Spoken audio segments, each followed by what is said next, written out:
Well, thank you very much, Mr. Speaker. I am very proud to be here today on behalf of the Progressive Caucus. With other members of the Progressive Caucus today, we have long fought for the middle class and those aspiring to be in the middle class.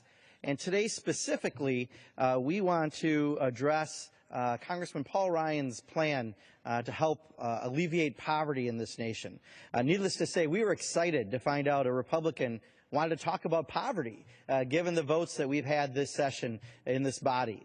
Whether it be the draconian cuts that appeared in the House Republican budget, the slashing of food stamps and assistance to the most needy in this country, to see a Republican finally stand up and talk about poverty, we were excited.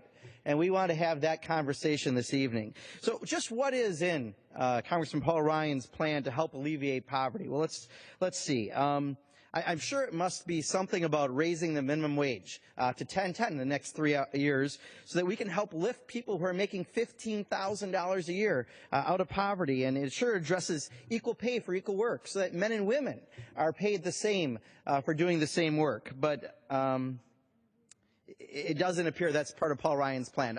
I'm sure it addresses some educational issues. I'm sure it helps people pay back their loans at lower rates and make sure we have expanded Pell Grants available so that no one should be denied a higher education simply because they can't afford it. I'm sure that's part of no, that's not part of the Ryan plan either. I'm sure there's an investment in early childhood education because every person in this room must surely know that if we help invest at those earliest years, you can have a lifetime experiences and opportunities for someone to get that. That's not in the plan either.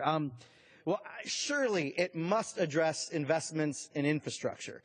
We have crumbling roads and bridges. We have bridges and roads that are old enough they're eligible for Medicare in this country. Surely putting people back to work at a time like this and investing in our infrastructure would make sense, but it's also not in the Ryan plan. Let me try one more thing. It's got to be here.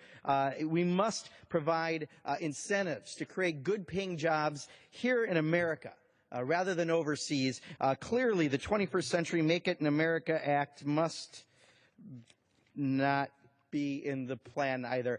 All those things that I just mentioned, raising the minimum wage, making sure we have equal pay for equal work, expanding opportunity through expanded Pell Grants and helping people refinance their student loans, helping people get access to early education, and investing in our infrastructure and jobs here at home are all parts of the House Democratic middle-class jumpstart program. What we would do in our first 100 days if we were to take over the majority after this fall.